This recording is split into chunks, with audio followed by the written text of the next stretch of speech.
may mga bisita akong dumating dahan na hindi ko inaasahan. Naglabas din ako ng pera, naturally.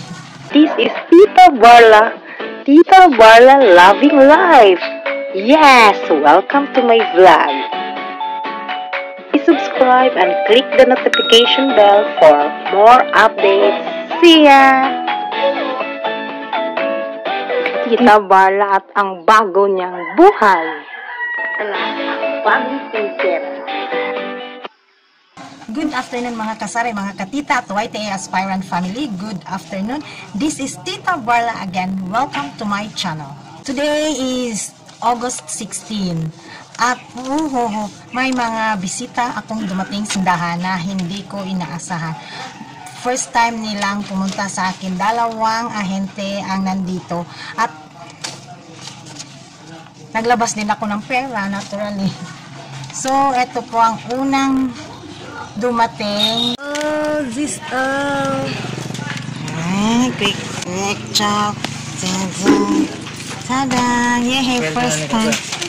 December ni. 7/22. Zest, ayan, sad. Bye-bye. Ayan, hindi papakita kasi thank you kung gignan. Zisto. First time na nga ni Zisto dito.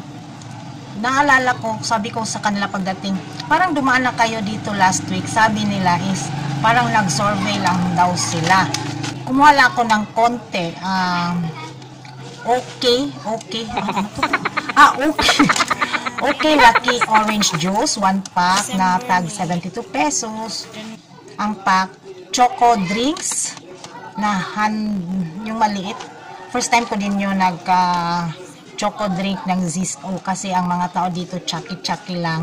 So, mas cheaper naman siya ng konti sa chucky. So, kumuha ako ng 1 pack muna.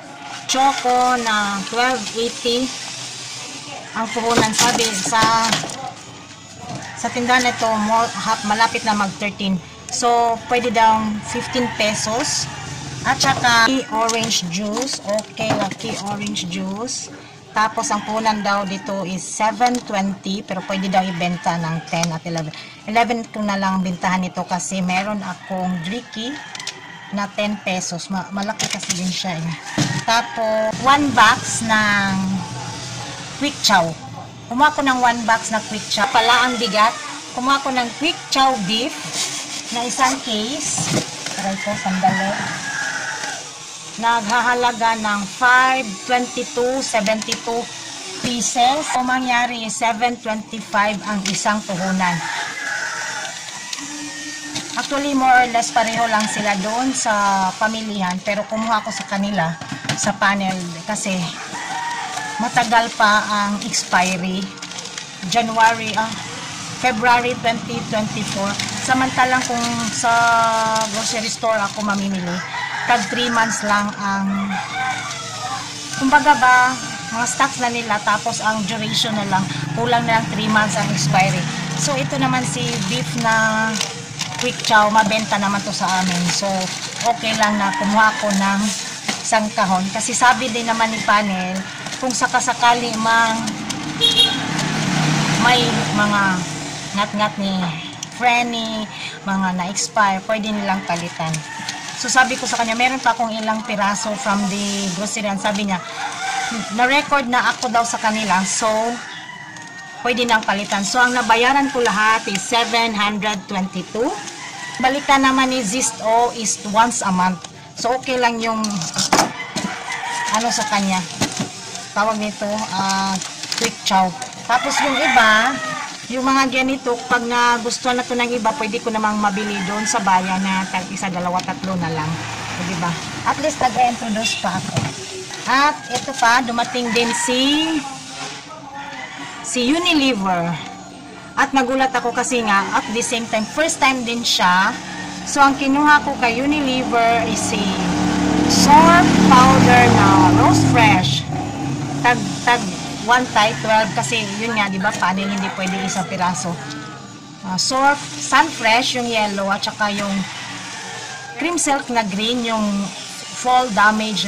So ang nabayaran ko is 227 po. order. Ikan nagagaya ng ligdanan na gito, bro tikali ba? So, pila na. 127. Ay, hey. Sige. 200. 27. Yeah. Okay raman ka ni sir ako ya basin ba o ka? Dili ako man lang itag balik sir ha. Ay mga akong number mo sir.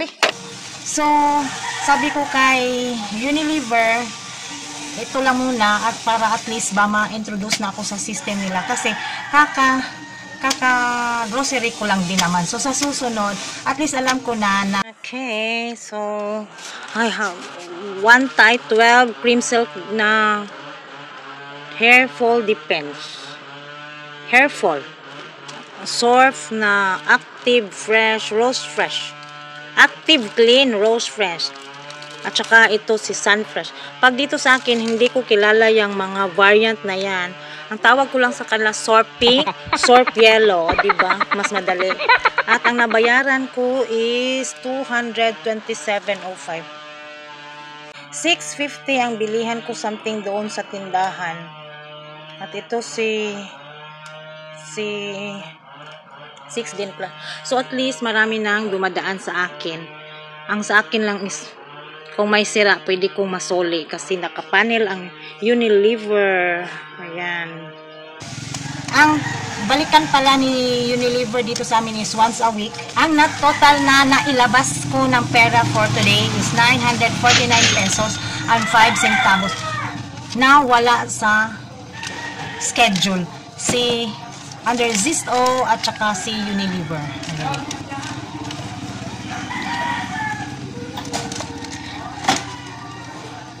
So yan lang muna ang update ko for the day. Thank you so much mga kasarit, mga katita. Thank you so much as YT Aspirant family. Sa hindi pa nakapag-subscribe, please subscribe Tita Barla and thank you for watching. Bye-bye. Wala man muna, kamera, 15 plus na. Sa una, mauna, pero karon kay naana, naglahit na.